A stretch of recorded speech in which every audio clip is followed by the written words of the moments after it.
नमस्कार, आपण पाहत आहात युसीएन न्यूज बातमीपत्रात आपलं स्वागत। सुरुवातीला एक नजर हेडलाईन्सवर।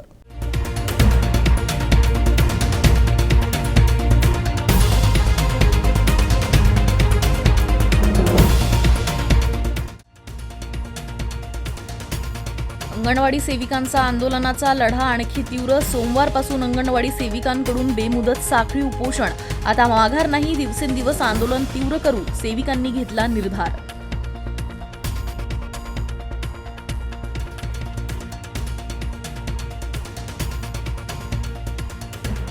अमरावती विद्यापीठाच्या कुलगुरू पदासाठी अंतिम 5 नावे ठरली। 20 जानेवारीला राज्यपाल घेणार मुलाखती। मात्र अंतिम फेरीच्या यादीत एकही स्थानिक उमेदवार नाही।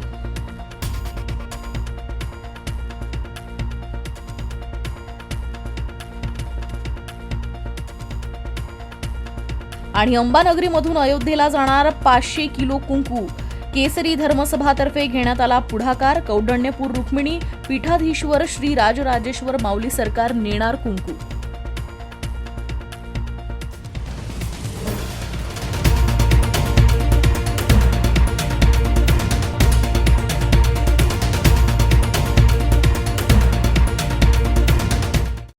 प्रलंबित मागण्यांसाठी अंगणवाडी कर्मचाऱ्यांचा गेल्या 4 डिसेंबरपासून बेमुदत राज्यव्यापी संप सुरूच आहे। अंगणवाडी कर्मचारी संघटना सीटूच्या वतीनं लढा आणखी तीव्र करण्यात आला आहे। सोमवारपासून अंगणवाडी सेविकांकडून बेमुदत साखळी उपोषणाला सुरुवात झाली आहे। अमरावती जिल्हा कचेरी परिसराजवळ सुरू असलेल्या या बेमुदत साखळी उपोषण मंडपात आपल्या मागण्यांना घेऊन अंगणवाडी कर्मचारी संघटना सीटूच्या वतीनं मोठ्या प्रमाणात घोषणाबाजी केली जात आहे। हिवाळी अधिवेशनावर मोर्चा, जिल्हा कचेरीवर मोर्चा, धरणे आंदोलन, निवेदन सादर करणे आदींसह विविध आंदोलनाच्या माध्यमातून अंगणवाडी कर्मचारी आपला आक्रोश व्यक्त करत आहे। सर्वोच्च न्यायालयाच्या 25 एप्रिल रोजी दिलेल्या अंतिम निकालाची अंमलबजावणी करून अंगणवाडी कर्मचाऱ्यांना ग्रॅच्युइटी लागू करण्यात यावी। अंगणवाडी सेविका, मदतनीस यांना ताबडतोब भरीव मानधन वाढ जाहीर करण्यात यावी। तसेच मदतनीस आणि सेविकांचे मानधन 18,000 रुपये आणि 26,000 रुपये करण्यात यावे। मानधन वाढले तरी महागाई त्याच दुपटीनं वाढल्यामुळं ते कमी पडत आहे। तरी मानधन महागाईच्या निदेशकाला जोडून दर 6 महिन्यांनी त्यात वाढ करण्यात यावी। यासोबतच महानगरपालिका हद्दीत जागेचे निकष शिथिल करून अंगणवाडीसाठी किमान 5,000 ते 8,000 भाडे निश्चित करण्यात यावे आदींसह अन्य मागण्या घेऊन अंगणवाडी कर्मचारी संघटना सीटूच्या वतीनं अविरतपणे लढा दिला जात आहे। तसेच अमरावती जिल्हाधिकारी आणि बाल विकास प्रकल्प अधिकारी शहर प्रकल्प अमरावती यांना मागण्यांचं निवेदन सादर करण्यात आलं आहे। मात्र अद्यापही केंद्र आणि राज्य सरकारनं आमच्या मागण्यांची दखल न घेतल्यास 15 जानेवारीपासून बेमुदत साखळी उपोषणाचा इशारा यावेळी देण्यात आला आहे। मी अंगणवाडी सेविका योगिता राजेश शेबे, मी CI2 कडून बोलत आहे। आमच्या 4 डिसेंबरपासून हा संप सुरू झालेला आहे बेमुदत। तरीही सरकारला अजून जाग आलेली नाहीये। आम्हाला मानधन नाहीये, वेतन पाहिजे आहे, पण तेही आम्हाला मिळत नाहीये। त्यामुळे आम्ही आता हे साखळी उपोषण आजपासून सुरू केलेलं आहे। जरी आम्हाला आता साखळी उपोषणाला बसलो आहोत, जर आम्हाला या साखळी उपोषणातही त्यांनी काहीच दिलं नाही तर आम्ही आमरण उपोषणाला बसलो आहे की सरकारला जाग यावी आणि आम्हाला वेतन श्रेणी लागू करावी त्यांनी। आम्हाला काही मोठी हे नाहीये, कारण 5,000 आणि 10,000 मध्ये काहीही कोणाचे होत नाही। ॲडव्होकेट गुणरत्न सदावर्ते यांनी अंगणवाडी सेविकांच्या आंदोलनाविरोधात कोर्टात याचिका दाखल केल्यानं अमरावतीत अंगणवाडी सेविका चांगल्याच आक्रमक झाल्या। अंगणवाडी सेविकांनी सदावर्ते यांच्या विरोधात जोरदार नारेबाजी केली आणि निदर्शनं केली। गेल्या 41 दिवसांपासून अंगणवाडी सेविका आणि मदतनीस यांचं काम बंद आंदोलन सुरू आहे। अंगणवाडी सेविका आणि मदतनीस यांचं साखळी उपोषण देखील सुरू आहे। अंगणवाडी सेविका आणि मदतनीस यांच्या मानधनात वाढ सोबतच ग्रॅज्युइटी लागू करण्याची मागणी आहे। मात्र या विरोधात वकील गुणरत्न सदावर्ते यांनी अंगणवाडी सेविका यांच्या आंदोलनाविरोधात कोर्टात याचिका दाखल केली। यावर अंगणवाडी सेविका चांगल्याच आक्रमक झाल्या। सदावर्तेंविरोधात जोरदार घोषणाबाजी करत त्यांचा निषेध करण्यात आला। आमच्या मागे वकील सदावर्ते यांनी लागू नये, अन्यथा त्यांना परिणाम भोगावे लागतील असा इशारा अंगणवाडी सेविकांनी दिला।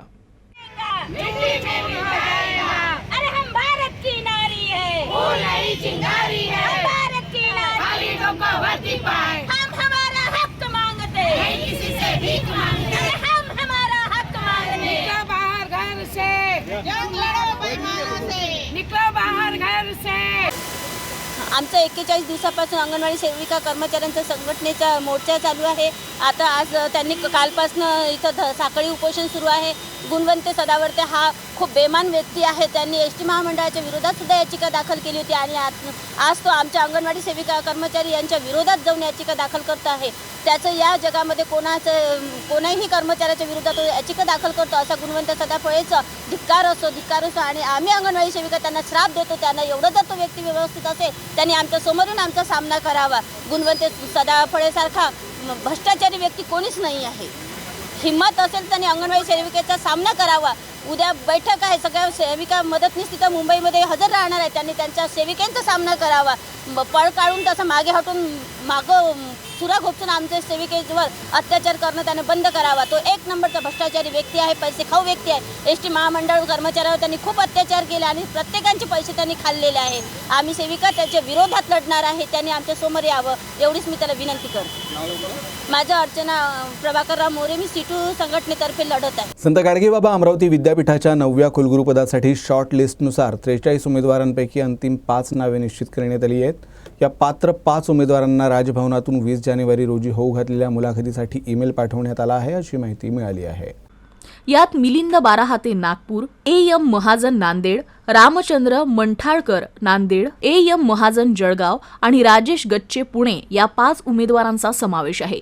मुंबईच्या 5 स्टार हॉटेलमध्ये कुलगुरू निवड समितीनं 11 आणि 12 जानेवारी रोजी घेतलेल्या 43 उमेदवारांच्या यादीत अमरावती विद्यापीठ अंतर्गत अनेक जण कुलगुरू पदाच्या शर्यतीत होते. मात्र अंतिम 5 उमेदवारांच्या यादीत अमरावती विद्यापीठ अंतर्गत एकही नाव न आल्याबाबत आश्चर्य व्यक्त केलं जात आहे. येत्या 20 जानेवारी रोजी राजभवनात राज्यपाल रमेश बैस हे 5 उमेदवारांच्या मुलाखती घेणार असून अमरावतीचे नवे कुलगुरू कोण हे ठरवतील. 22 जानेवारी रोजी अयोध्येत भव्य स्वरूपात होणाऱ्या प्राणप्रतिष्ठा सोहळ्यात अंबानगरीची खास ओळख असलेले तब्बल 500 किलो कुंकू पाठवण्यात येणार आहे.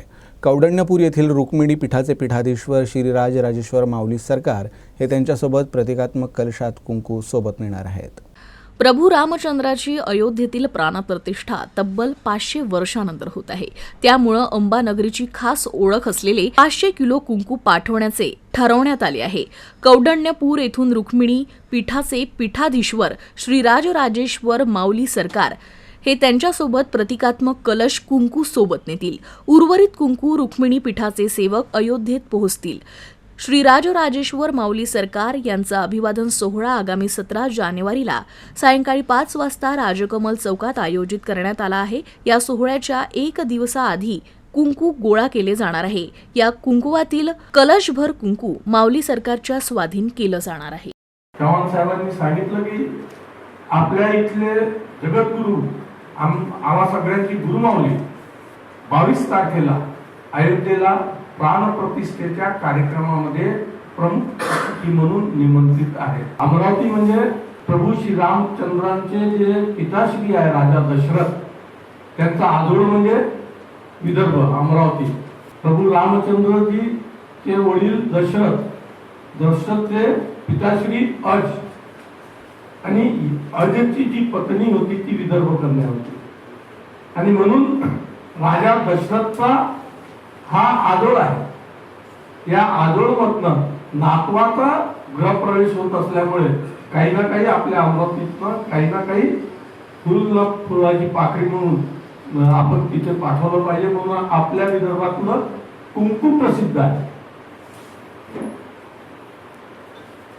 हा कुंकू पाठवण्याचा संकल्प सकल या संघटनेच्या सर्व कार्यकर्त्यांनी घेतला आहे.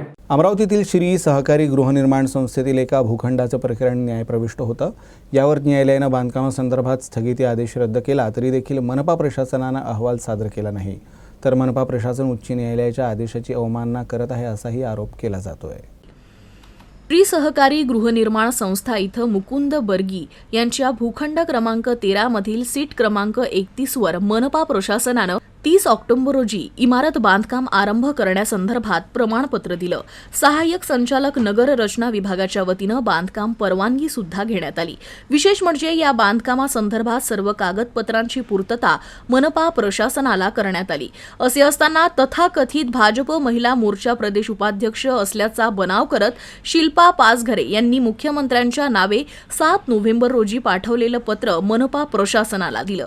मुख्यमंत्र्यांनी दिलेल्या पत्रावर आवक जावक क्रमांक न बघता आणि ते पत्र मुख्यमंत्री कार्यालयातून आले की नाही याची शहानिशा न करताच मनपा प्रशासनानं त्या पत्राच्या आधारे बांधकामावर स्थगितीचे आदेश दिले. मनपा प्रशासनाच्या सहाय्यक संचालक नगररचना विभागानं बांधकामाकरिता परवानगी दिलेली असताना केवळ दबावामुळे सुट्टीच्या दिवशी थांबवण्याचे आदेश दिले. इतकेच नव्हे तर मनपाच्या अभियंत्यांनी घटनास्थळी पोहोचून ते बांधकाम बंद करण्याचं सक्त निर्देश दिले. त्यामुळे संबंधित बांधकाम व्यवसायी सचिन रोडे यांनी उच्च न्यायालयाचा दरवाजा ठोठावला आहे. संपूर्ण कागदपत्राच्या आधारे उच्च न्यायालयानं तात्काळ बांधकामाची स्थगिती हटवून बांधकाम सुरू ठेवण्याचे आदेश दिले. तसेच या प्रकरणात मनपा प्रशासनाच्या वतीनं उत्तर दाखल करण्याच्या सूचना दिल्या. उच्च न्यायालयाचे आदेश मनपाला प्राप्त झाल्यानंतरही मनपा प्रशासनानं 2 जानेवारीला सुनावणी घेतली. सुनावणीला हजर न झालेल्या तक्रारकर्त्याच्या तक्रारीप्रमाणे या प्रकरणात आपले काहीही म्हणणे नाही असे गृहीत धरून नियमानुसार पुढील निर्णय देण्यात येईल अशी ताकीद देण्यात आल्यानं नाईलाजास्तव मुकुंद बर्गे आणि सचिन रोडे सुनावणीला हजर होते. त्यामुळे 2 जानेवारीला सुनावणी घेण्यात आली. या सुनावणीमध्ये हायकोर्टाचा आदेश मनपा आयुक्तांना देण्यात आला. मनपा प्रशासनाला संपूर्ण प्रकरणाची माहिती असताना देखील न्यायालयाच्या आदेशाची अवमानना करण्याचे धाडस करीत सुनावणी घेतली. सुनावणी घेऊन 15 दिवस लोटल्यानंतरही मनपा आयुक्त देविदास पवार हे मात्र संबंधित बांधकाम व्यावसायिकाला अहवाल देण्यास टाळाटाळ करत आहे. त्यामुळे मनपा प्रशासन राजकीय दबावात काम करते का असा प्रश्न निर्माण होत आहे. बातमीपत्रात इथे वेळ झाली. विश्रांतीची पुढे आणखी काही महत्त्वाच्या बातम्या आहेत. तुम्ही पाहत रहा Yuvasen news. Gold silver update. Trimurti gold and silver house. शुद्धता ही परंपरा. गोल्ड एवं सिल्वर के निर्माता एवं विक्रेता 1968 से आपकी सेवा में. हमारा पता सराफा बाजार अमरावती.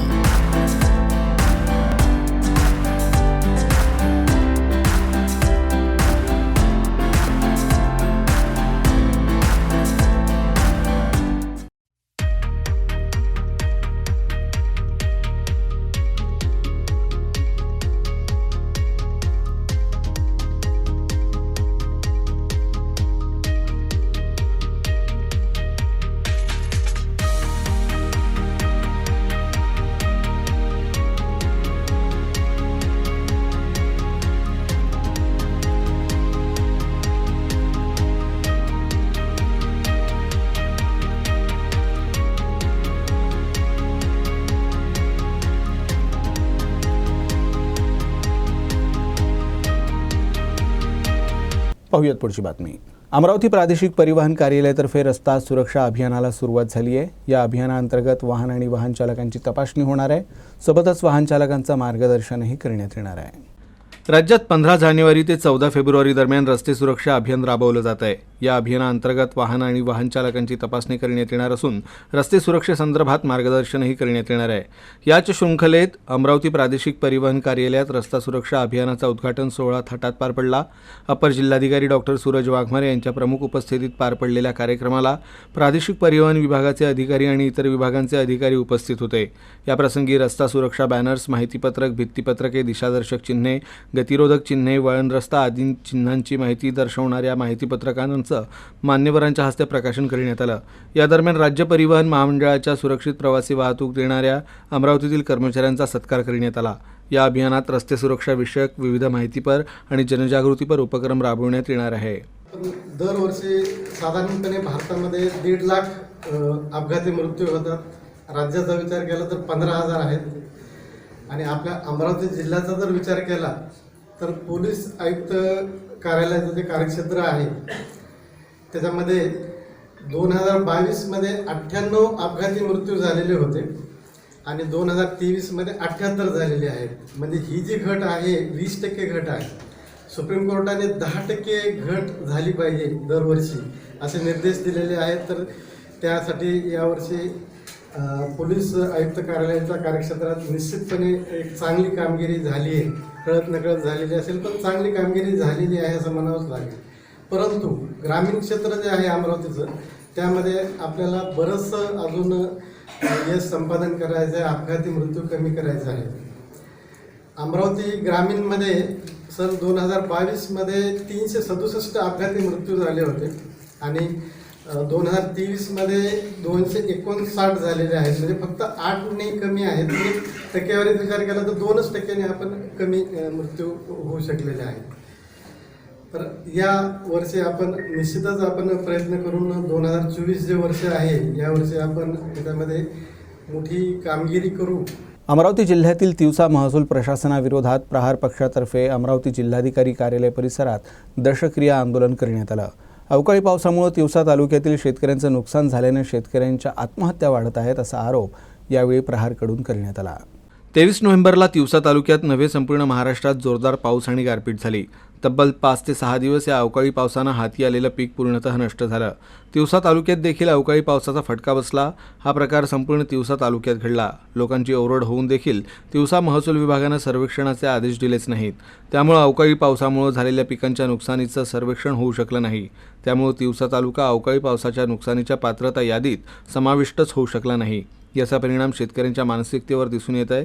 शेतकरी आत्महत्यांचा निर्णय घेत आहेत. त्यामुळे तातडीनं तिवसा तालुका अवकाळी पावसाच्या नुकसानग्रस्त यादीत समाविष्ट करावा अशी मागणी प्रहार पक्षातर्फे करण्यात आली. नोव्हेंबर 2023ला पूर्ण महाराष्ट्रात पाऊस पडला. अवकाळी पाऊस 6 दिवस 7 दिवस चालला आणि तोच पाऊस आमच्या तिवसा तालुक्यामध्ये देखील पडला. आणि त्या 6 दिवसाच्या पावसानं आणि ढगाळ वातावरणानं हाती आलेली तूर चालली गेली. उन्होर गळला, शेंगा पोखरून टाकल्या, बोंडअळी आली. त्यानंतर कापूस ओला झाला, कापसाचा कलर बदलला, वजन कमी झालं. आदल्या दिवशी 2 दिवसाआधी चणा पेरला होता, गहू पेरला होता, तो पूर्णतः सडला. कांदा पण सडून गेला. आणि तिवसा तालुक्यातल्या बहुतांश कास्तकारांचं हे नुकसान झालेलं आहे. आम्हाला 6 दिवसात असं वाटलं की महसूल प्रशासन कृषी प्रशासनाला आदेश देतील का तुम्ही नुकसान झालेल्या शेतकऱ्यांचा सर्वे करावा. आम्ही कृषी विभागाला विचारलं. कृषी विभागाने हे सांगितलं की आम्हाला महसूल प्रशासनाने अशा प्रकारचा सर्वे करण्याचे आदेश दिलेले नाही. खरं तर आमच्या म्हणजे तिवसा तालुक्यातल्या एकाच गावातल्या 4 लोकांनी हप्त्याभरात 2 हप्त्यात आत्महत्या केलेलं. राजूभाऊ चर्जन हे 3 दिवस त्या कापसाच्या भोवती फिरत राहिले आणि त्यांना ते बोंड फोडायचे, बोंडातल्या अळ्या पाहायचे. म्हणजे त्यांची मानसिकता एकदम बिकट होऊन गेली की आमच्या तिवसा तालुक्याच्या महसूल प्रशासनाच्या नाकर्तेपणामुळे झालेला आहे. जर आमचा अवकाळी पावसात आला असता तर प्रत्येक घरामध्ये 15 ते 20 हजार रुपये शासनाचे पैसे आले असते. आज ते पैसे येणार नाही. त्याला फक्त कारणीभूत तिवसा महसूल प्रशासन आहे. त्यामुळं हा सगळा गोंधळ झालेला आहे. म्हणून राजूभाऊ चर्जन यांची दशक्रिया करण्याचं आम्ही पहिलेच जाहीर केलं होतं. तसं जिल्हाधिकाऱ्यांना निवेदन दिलं होतं. त्याप्रमाणे आज आम्ही आंदोलन करतो. अमरावतीत भाजप नेत्यांनी अंबादेवी मंदिरात स्वच्छता अभियान राबवलं. भाजप आमदार प्रवीण पोटे पाटील यांच्यासह शेकडो पदाधिकारी आणि कार्यकर्त्यांनी हातात झाडू घेऊन मंदिर परिसराची स्वच्छता केली. आपापल्या परिसरातील श्रद्धास्थान असलेले मंदिर स्वच्छ असले पाहिजे असं आवाहन पंतप्रधान नरेंद्र मोदी यांनी केल्यानंतर अमरावतीत आराध्य दैवत असलेली माता अंबादेवी संस्थानमध्ये भाजप शहराध्यक्ष आमदार प्रवीण पोटे यांच्यासह भाजपचे अनेक नेते, पदाधिकारी आणि कर्मचाऱ्यांनी स्वच्छता मोहीम राबवली आणि मंदिर परिसर स्वच्छ केला. या स्वच्छता मोहिमेत शेकडो भाजप कार्यकर्ते सहभागी झाले होते.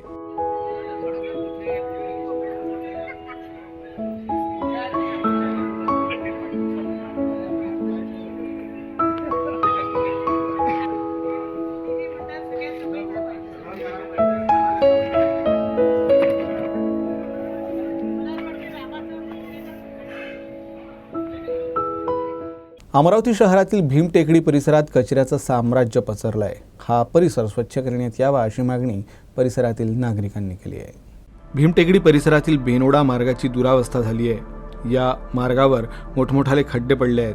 त्यामुळं बेनोडावासियांना खूप कठीण परिस्थितीचा सामना करावा लागतोय. या परिसरात अतिशय दुर्गंध, घाणीचं साम्राज्य पसरलं आहे.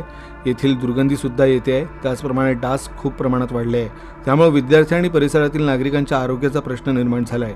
गेल्या 5 वर्षापासून एकही नगरसेवकाने या संदर्भात काही उपाय केले नाही. या विषयावर चर्चासुद्धा केली नाही. परिसरातील स्वच्छता करण्यात यावी आणि मार्गाची दुरुस्ती करण्यात यावी अशी मागणी नागरिकांनी केली आहे. याबाबत नागरिकांनी मनपा आयुक्तांकडे रीतसर तक्रारसुद्धा केली आहे. शिक्षण महर्षी डॉक्टर पंजाबराव देशमुख यांच्या शतकोत्तर रौप्य महोत्सवी जयंती वर्षानिमित्त मॉर्निंग चषक टेनिस बॉल क्रिकेट सामने आयोजित करण्यात आले होते. या स्पर्धेत अकोला संघ विजेता ठरला. नवोदित खेळाडू आपली क्षमता सिद्ध करत असले तरी त्यांना आपली उपयुक्तता दाखवण्यासाठी अनुभवी खेळाडूंचे मार्गदर्शन सदैव प्रेरणादायी ठरू शकते. कामगिरीत सत्यता राखण्यासाठी खेळाडूंनी फिटनेस आणि क्षेत्ररक्षणावर भर देणं गरजेचं आहे.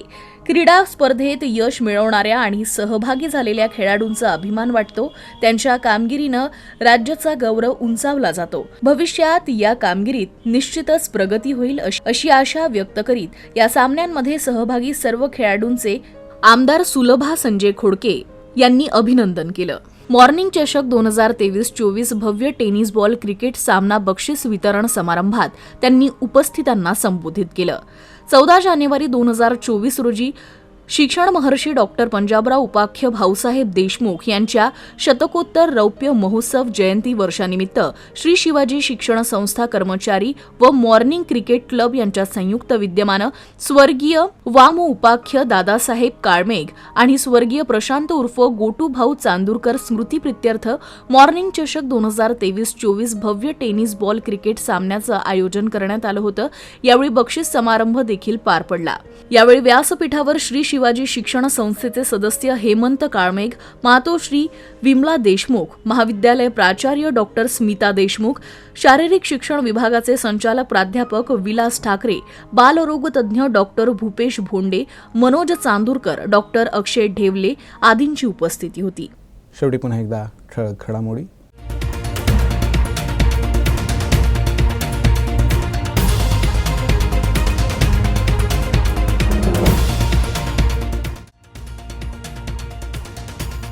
अंगणवाडी सेविकांचा आंदोलनाचा लढा आणखी तीव्र. सोमवारपासून अंगणवाडी सेविकांकडून बेमुदत साखळी उपोषण. आता माघार नाही, दिवसेंदिवस आंदोलन तीव्र करू सेविकांनी घेतला निर्धार.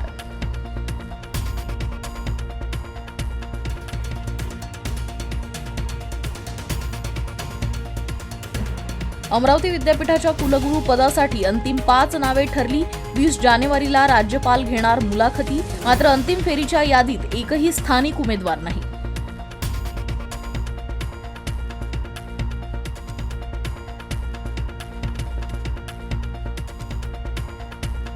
आणि अंबानगरीमधून अयोध्येला जाणार 500 किलो कुंकू. केसरी धर्मसभातर्फे घेण्यात आला पुढाकार. कौंडण्यपूर रुक्मिणी पीठाधीश्वर श्री राजराजेश्वर माऊली सरकार नेणार कुंकू.